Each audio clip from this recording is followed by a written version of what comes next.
Now, the BBC News at 6 with Sophie Rayworth. At 6, the Princess of Wales has just announced that she is undergoing treatment for cancer. Here now is a very personal message from her, which has just been released, in which she explains what has been happening in recent weeks.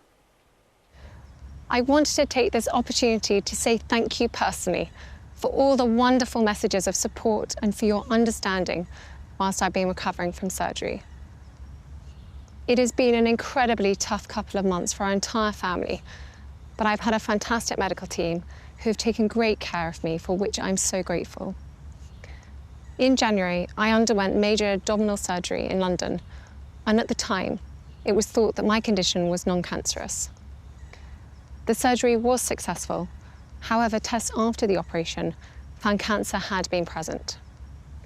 My medical team therefore advised that I should undergo a course of preventative chemotherapy, and I'm now in the early stages of that treatment. This, of course, came as a huge shock, and William and I have been doing everything we can to process and manage this privately for the sake of our young family. As you can imagine, this has taken time. It has taken me time to recover from major surgery in order to start my treatment. But most importantly, it has taken us time to explain everything to George, Charlotte and Louis in a way that's appropriate for them and to reassure them that I'm going to be okay. As I've said to them, I am well and getting stronger every day by focusing on the things that will help me heal in my mind, body and spirits. Having William by my side is a great source of comfort and reassurance too, as is the love, support and kindness that has been shown by so many of you. It means so much to us both. We hope that you'll understand that as a family, we now need some time, space and privacy while I complete my treatment. My work has always brought me a deep sense of joy, and I look forward to being back when I'm able. But for now, I must focus on making a full recovery. At this time, I'm also thinking of all those whose lives have been affected by cancer. For everyone facing this disease, in whatever form, please do not lose faith or hope. You are not alone. The Princess of Wales with a very personal message that was filmed on Wednesday in Windsor. Well, our royal correspondent Daniela Ralph is with me now. A huge shock to Catherine, as she says. It's going to be a huge shock to millions of other people as well. Yeah, that's right. A huge shock, as you say, to the Princess of Wales, and clearly a very deeply upsetting time for her and her family in recent weeks. And what's very clear from hearing from the team around the Prince and Princess today is that this has been entirely driven by trying to protect the children. That has been the focus of the Prince and Princess of Wales in recent weeks. It is why this news has come out today. Today is when Prince George, Princess Charlotte and Prince Louis break up from school for the Easter holidays, and it was felt that this was the moment to go public because they are now able to protect them as parents, protect their children from the scrutiny and the spotlight that might have been going on had they still been at school. They now have 2 to 3 weeks to spend some time privately as a family, and the Prince and Princess of Wales had wanted to make sure they tell the children properly, appropriately about this diagnosis and give them time to take that in. So that is why it is today that we have found out. And the tone of her message, I am well, she says in that video, I hope to make a full recovery. I mean, that is very much her tone, isn't it, her message? Yeah, we are told that the Princess is feeling very positive and is very hopeful of making a full recovery. I think anybody who has just watched that video message, though, will see her vulnerability in it and see how difficult things have been for her. But I also think that it's clearly been a very difficult time in terms of speculation and rumour. And that video is Catherine, in her own words, done in her own way. And the hope is that she will now be able to perhaps quell some of that more outlandish rumour and speculation about her condition. A very difficult time as well for the monarchy, isn't it? The monarchy being all about stability. That's right. It is a very unstable time for the monarchy and the British royal family at the moment. We're not going to see the Princess of Wales for some time on any kind of normal schedule of public duty. We're also not seeing the King very much either, as he is undergoing his own cancer treatment. So there are two key significant figures from public life missing, and it is very noticeable. But the royal family say that both are doing well. They want to focus on their recovery, having some privacy, and that they will be back in business on royal duty as soon as possible. Daniela, thank you. And you've been looking back over the last few weeks and the impact that all of this has been having on the royal family. Let's see your report now. This was the last official footage of the Princess of Wales with the royal family on Christmas Day at Sandringham, with her 3 children who she is now so keen to protect after going public with news of her diagnosis. Back in December, all seemed well as she spoke to the crowd. Thank you so much. That's very sweet of you to come and say hello to us. Yeah, well, very happy Christmas. But 3 weeks later, she was admitted to hospital for major abdominal surgery. It was in her post-operative tests that signs of cancer were found. The clamour for information about the princess's condition has been intense. This footage, published earlier this week, filmed by a member of the public, showed her shopping in Windsor with her husband last weekend. And this photo, released on Mother's Day, to ease some of the public speculation, did the opposite, with the princess issuing a statement to say she had made some edits to the image.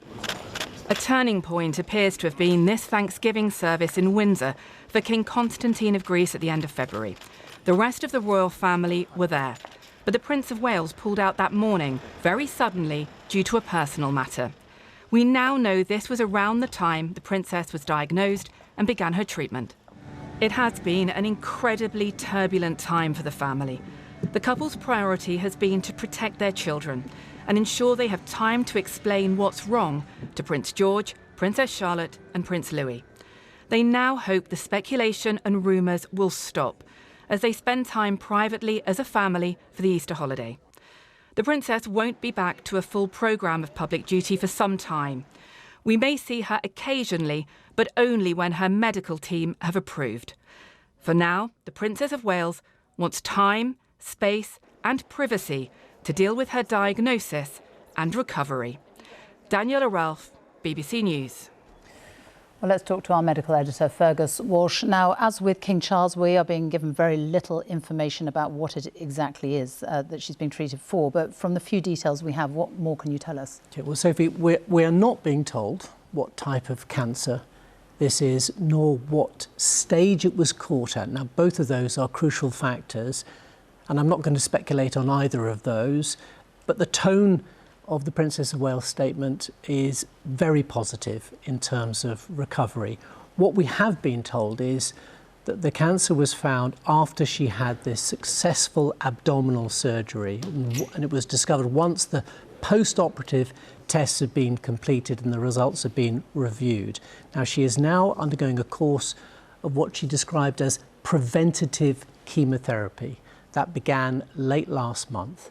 Now, chemotherapy is an umbrella term for any drug treatment to kill cancer. Now, it can either be given to mop up any remaining cancer cells that may remain behind once there's been successful surgery to remove the cancer, or to ensure that the cancer doesn't return in the future. Now, it can be given as an infusion, but increasingly it can be given as tablets, daily tablets, and the treatment for cancer has transformed in recent years. Much of daily tablet treatment can be taken at home. In terms of the future, Catherine is stressing she is well and getting stronger every day. She's 42 years old. She's only just turned 42. How unusual is it for a woman of her age to be treated for cancer like this? Cancer touches the lives of every family. 1 in 2 of us will get cancer. Now, it is more common the older we get, but thousands of people every year are diagnosed at a younger age. 1,000 people a day in the UK are given a cancer diagnosis. Now, it is obviously a huge shock, a cancer diagnosis for any family, but 3 million people in the UK are living with cancer. And I think the message at the end, when Catherine urged others affected by cancer not to lose faith or hope, I think that is a key message this evening. Absolutely. Fergus Walsh, our medical editor, thank you. Well, let's talk to Helena Wilkinson, our correspondent, who is in Windsor, where the family live, and the Easter holidays approaching, and the Princess of Wales making it very clear that the focus very much now for her is on her family at home. Yes, that's absolutely right, Sophie. The news here in Windsor, a number of tourists outside the castle just starting to hear about the news of the Princess of Wales's cancer diagnosis. It will come as a shock across the world, but also to people who visit this tourist town and also residents here, because, as you say, the Princess of Wales and her family, their 3 young children, live here in Windsor at Adelaide Cottage, which is around half a mile from where we live. And that very personal statement from Catherine we've had in the last 10 minutes or so, where she spoke about how she and Prince William have had to talk to their 3 young children, George, Charlotte and Louis, in probably very careful words and very well thought out words about her cancer diagnosis, because for young children to hear that their mother has cancer will no doubt be very devastating and probably confusing as well. So what they'll be trying to do as a family is stay very close, of course, and keep very private here at their home in Windsor. They have been able to, on the whole, while Catherine has been recovering from what she has said this evening had been major abdominal surgery, but they will continue, or she will continue, her recovery here in Windsor. As you say, Sophie, the Easter holidays just getting underway for her 3 children, and the family felt like this was the right time to go public with the news, but now they clearly want space for her to continue with the preventative chemotherapy that she has been undertaking, started very recently. Helena Wilkinson in Windsor, thank you very much. And we will, of course, return to that story later on in the programme. But right now we're going to bring you some more of today's news, some breaking news that's coming out of Russia. And the news agency TASS is reporting that there has been a shooting inside a concert hall near Moscow. Our security correspondent, Gordon Carrera, is with me now. Very early stages here, very early details. What can you tell us? Well, it is early stages, but it does appear to have been a serious incident at a concert hall in Moscow. Pictures on social media, which we haven't verified yet, but also reports from the scene indicate a number of gunmen, maybe between 3 and 5 in camouflage gear with automatic weapons, went into this concert hall and appear to have started firing. There are scenes of apparent panic, people trying to escape, as we can see from some of these videos, and also here signs of black smoke rising over that concert hall just on the outskirts of Moscow. Talk that there you can see on the inside as well, the concert hall, people were running and hiding, it seems.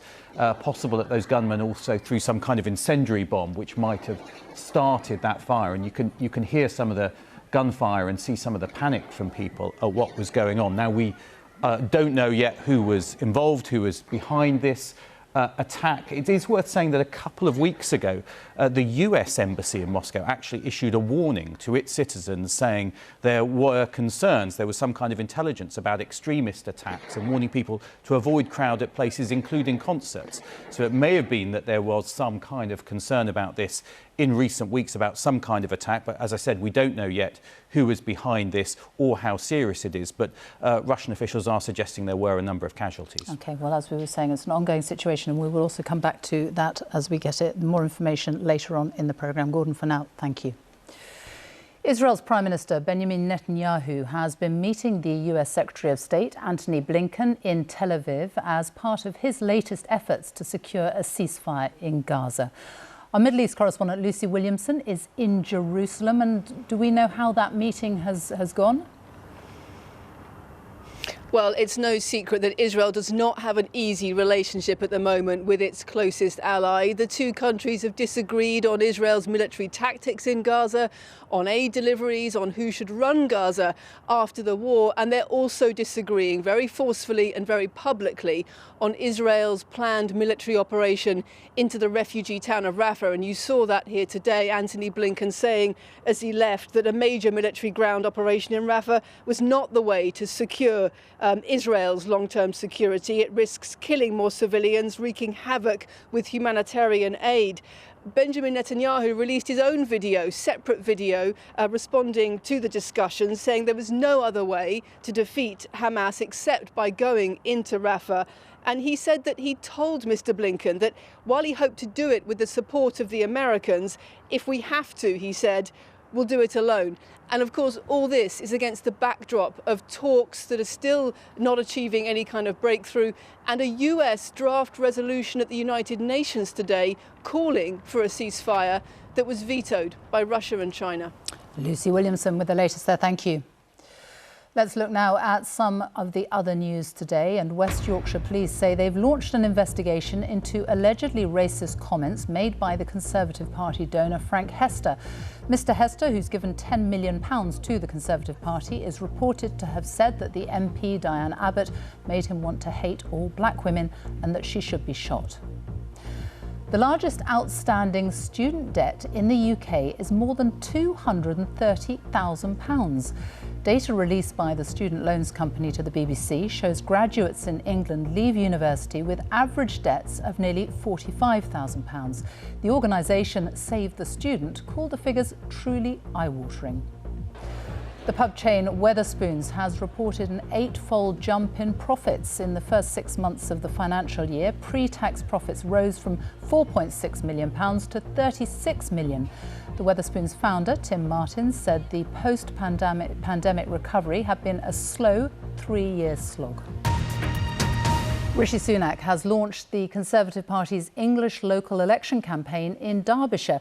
The Prime Minister raised the issue of cash-strapped Labour-run councils, saying that in Birmingham, Labour have saddled their constituents with a 21% council tax rise. Here's our political correspondent, Ben Wright. A dash to Derbyshire for Rishi Sunak this morning, gearing up for the local elections at a bus repair garage. He hopes May's poll will prove Sir Keir Starmer's Labour Party hasn't got the general election in the bag. He is arrogantly taking the British people for granted, assuming that he can just stroll into number 10 without saying what he would do. Because we all know he can't tell you what he would do differently because he doesn't have a plan. These spring elections will decide who runs important local services, but not the country. The Prime Minister ducked the chance to hold a general election on the same day. Your opponents say you're running scared of the voters. They've got a point, haven't they? No, actually, we're out campaigning for our fantastic candidates in councils, police and crime commissioners and mayoral elections on the 2nd of May. Those are all incredibly important elections, and there's a clear choice. Rishi Sunak launched the Tories campaign in Heanor, a town in the heart of the Amber Valley. Hopefully, whoever comes in will think of us and just put something a little bit to one side for us and other towns that are like us. Yeah. Do you think that the Tories can still win the next election? I'm hoping so. I'm hoping the Tories will win the next election. I don't think they will. But yeah, I don't think they will, but I'm hoping they will. Yeah. If there's a God in heaven, the Tories will not get back in. The government hope that the economy starting to turn a corner, inflation sinking quite fast, that's going to make a difference. He wants to walk around this town and ask people and see how rich they feel. Tory tails are hardly wagging at the moment, but Rishi Sunak will be looking at May's results for glimmers of hope to lift the Tories' current gloom. Ben Wright, BBC News in Heanor. Well, the Prime Minister has also had a few words to say about a row over the colours of England's new football kit. Rishi Sunak says you shouldn't mess with the St George's flag. Nike has added blue and purple to the traditional red on the St George's cross on the back of the shirt collar, as you can see here, calling it a playful update, which is inspired by the training kit worn by England's 1966 World Cup winning team. The FA says it's not the first time an England kit's had a different colour St George's cross on it, and Nike says it won't change the kit, despite some fans and pundits taking offence. Natalie Perks reports. Oh my God, it's looking unbelievable. The ones who'll be playing in it might be fans. Are you going collar up or collar down? Oh, I'm a collar down girl. That's smart, that collar down. Smart. But the shirt with the colourful cross, designed to spark unity, has polarised opinion. Morning, Nike Campbell here. Listen, are you cross?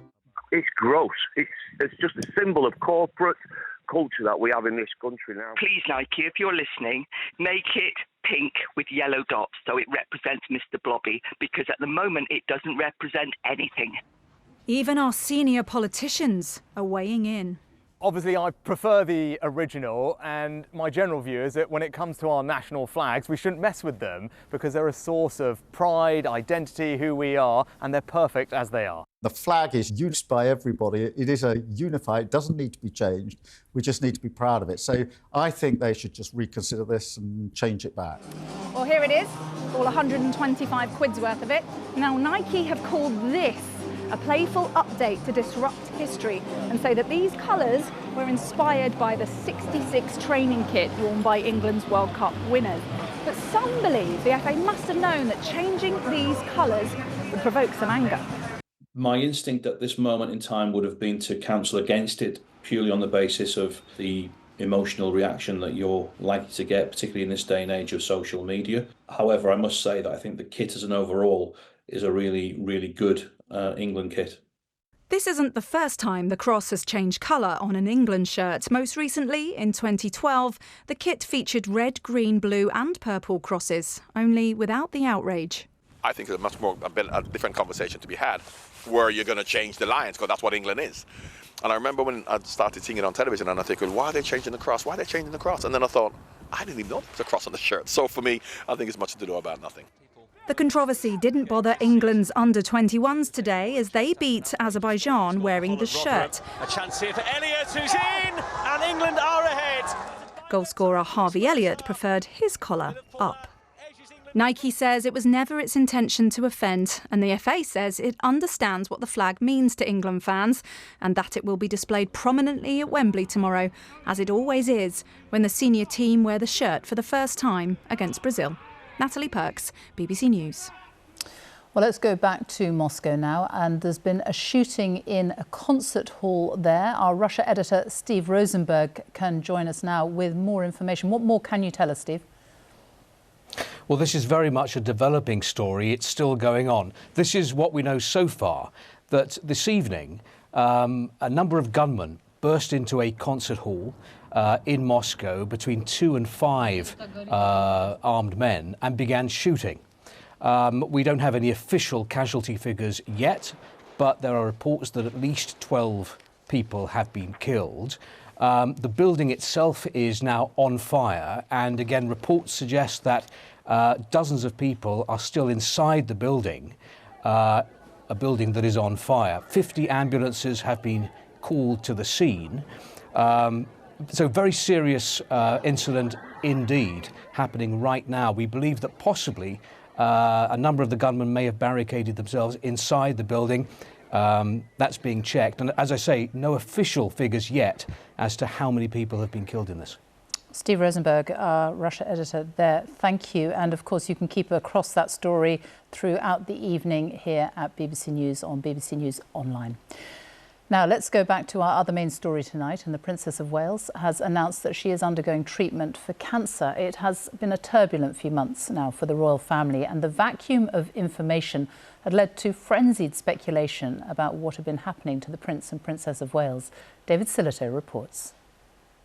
When, in January, a brief statement was made that the Princess of Wales was to have a medical procedure and a period of convalescence, it was meant to be a chance to escape the daily pressures of media scrutiny. They finally released a picture of Kate Middleton. However, the lack of news ended up triggering a deluge of speculation, conspiracy and debate. Kensington Palace released this photo of Princess. Where's Kate? It's been crazy how much speculation about Kate has taken over the internet.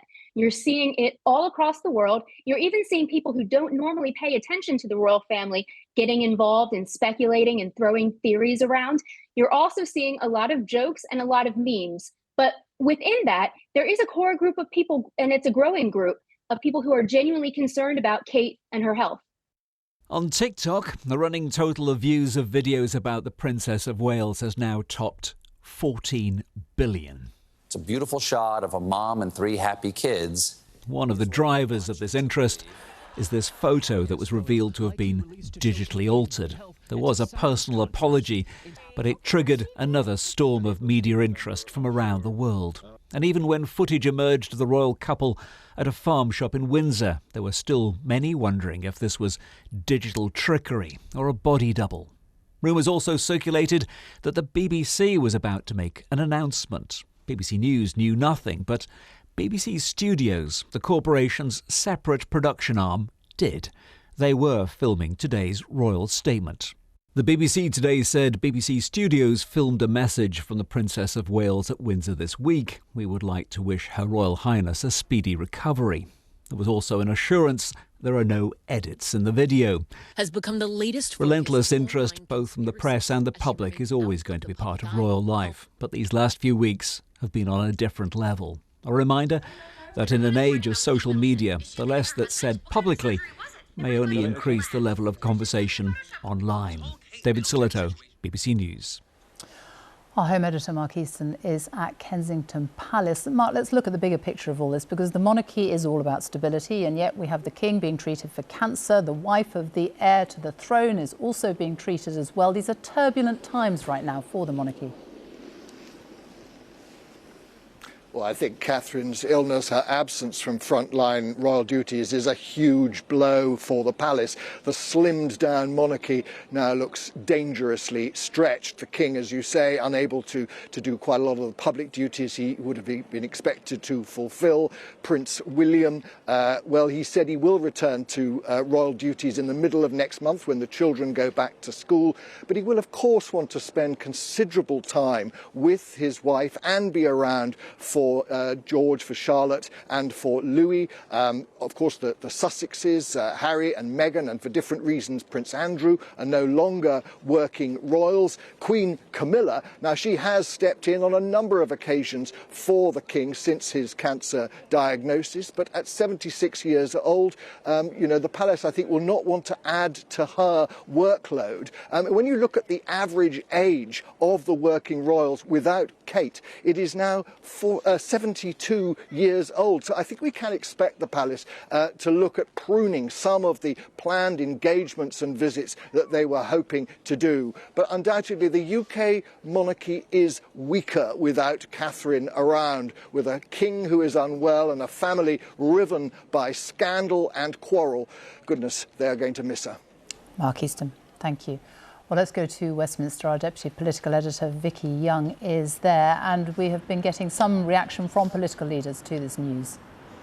Yeah, that's right. As you would expect, party leaders and politicians from across the political spectrum sending their messages of love and support and wishing the Princess of Wales a full and speedy recovery. We've heard from the Prime Minister, Rishi Sunak, saying just that, saying the Princess of Wales has the love and support of the whole country as she continues her recovery. And interestingly, quite a large part of his message here, which he put out on X, formerly Twitter, he says she's shown tremendous bravery with her statement today. In recent weeks, she's been subjected to intense scrutiny and has been unfairly treated by certain sections of the media around the world and on social media. When it comes to matters of health, like everyone else, she must be afforded the privacy to focus on her treatment and be with her loving family. So pretty critical there of the media abroad and what Princess of Wales has been subjected to, and calling for privacy. And that is a theme from others as well, from the Liberal Democrat leader, Ed Davey, and also from Sir Keir Starmer, the Labour leader, who echoes the best wishes and talks about the lurid speculation and how, on top of the shock cancer diagnosis, how that must have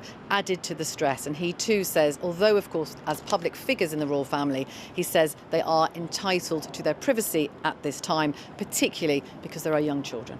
Vicky, thank you. Well, the message from the Princess of Wales was made public at 6 o'clock this evening, putting an end to weeks of speculation about why Catherine had not been seen in public. It is a very rare and very personal message from her, and we're going to show you again what she had to say. I wanted to take this opportunity to say thank you personally for all the wonderful messages of support and for your understanding whilst I've been recovering from surgery. It has been an incredibly tough couple of months for our entire family, but I've had a fantastic medical team who have taken great care of me, for which I'm so grateful. In January, I underwent major abdominal surgery in London, and at the time, it was thought that my condition was non-cancerous. The surgery was successful. However, tests after the operation found cancer had been present. My medical team therefore advised that I should undergo a course of preventative chemotherapy, and I'm now in the early stages of that treatment. This, of course, came as a huge shock, and William and I have been doing everything we can to process and manage this privately for the sake of our young family. As you can imagine, this has taken time.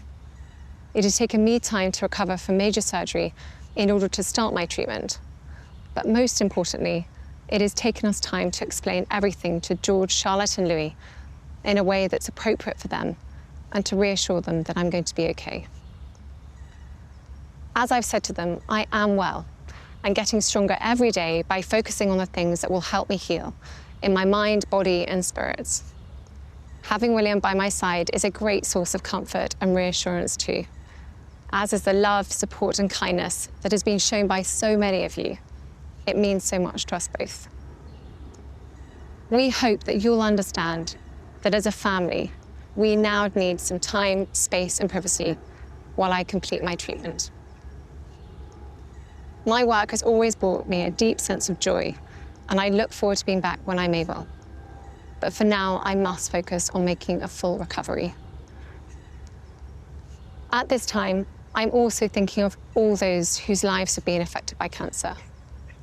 For everyone facing this disease, in whatever form, please do not lose faith or hope. You are not alone. The message there from the Princess of Wales. Well, let's talk again to our royal correspondent, Daniela Ralph. I mean, I think it's unprecedented for us to see her talking that personally about something. She is so private, isn't she? Yeah, that's right. I think during her period in public life, I've never seen her speak as personally as this before. We don't actually see her talk that often. It's usually very much related to her charity projects. This is something very different indeed. And I think perhaps it has been a response to what's been going on in recent weeks. We have heard all of that rumour and speculation, some of it really wild and quite upsetting for the family. But this is Catherine, in her own words, speaking directly to camera, telling you how she is feeling, what's going on, talking about her family, sort of trying to block out, I think, all of the noise of recent weeks and speak directly to the public. And there's perhaps nothing more powerful than that. It's very, very difficult for any family going through a cancer diagnosis or cancer treatment. Particularly difficult for somebody like her, who is so much in the public eye. Yeah, that's right, incredibly difficult. And that's why the timing is today, because it's the start of her children's Easter holidays. And what it does now allow the family is 2 to 3 weeks away from the public eye. We won't be seeing Prince William, her husband, doing any public duties until the children are back at school. They now have some time privately together, away from the spotlight, to spend some time privately coping and dealing with this. And their key message from the Prince and Princess of Wales here is they want to protect their children. And a very difficult time as well for Prince William himself. There he is with a father who is being treated for cancer and now his own wife. Yeah, it's a real emotional burden that he is carrying at the moment, supporting both his father, as you say, and now his wife. We're told that his priority is supporting his wife going forward. We will see him doing public duties again, but his priority is his wife, and he won't be, I don't think, on a full schedule of duties. And of course, for his father, the King, an unsettled time for the royal family. We will continue to see the King as monarch carrying out his constitutional duties in public. It's very important for Buckingham Palace that we see the King at work as he too carries on with his cancer treatment. Daniela Ralph, our royal correspondent, thank you. Let's have a look at the latest weather now with Louise Lear. Thanks, Sophie. Good evening, everybody. Well, it's been a tale of two halves today. We've seen some rain in Kent. It's been a pretty miserable day. Eventually, the rain eased away, but it stayed rather cloudy and grey. By contrast, further north and west, it was a beautiful day in some respects because we had blue sky and sunshine, but the seas are telling the story. Very windy, gale-force gusts of winds at times, and there's been a real rush of showers. In fact, in the Western Isles, you've been very lucky indeed, because if we take a look at the showers, just missing the far northwest of the Western Isles, a real rash of showers through the day across northwest Scotland and Northern Ireland. The rain easing away from Kent though, and it will continue to clear, but once that front's gone, well, it's going to open the doors for this colder air we've been telling you about for a few days. So low pressure dominates through the night tonight. A rash of showers, a cold start to Saturday morning, low single figures right across the country. And there'll be sunshine and showers from the word go tomorrow, but the wind direction plays playing its part. A frequent rash of showers, some of them falling as snow above 500 metres, some hail, some thunder mixed in there. The showers becoming more frequent across England and Wales as we go through the afternoon, accompanied by gusts of winds in excess of 30 to 50 mile an hour at times. That is going to make it feel colder than these temperatures suggest. Don't forget, just a few days ago, we were seeing highs of 19 degrees. We'll be lucky on Saturday if we get 9 or 10. But it's a brief, cool, windy spell because that low eases away. The winds lighten down, and for the second half of the weekend, it'll be drier. There'll be some sunshine around, not for long, but certainly Sunday will be a better day than Saturday. With that sunshine, temperatures a degree or so up, but there's more rain waiting in the wings, and next week looks very unsettled, unfortunately. Back to you, Sophie. Louise, thank you very much. And that's it from the BBC News at 6. We will, of course, have the very latest for you from this ongoing attack in Moscow at a concert hall. We'll bring you all of that at 10. But right now, it is time to join our colleagues for the news where you are. Goodbye.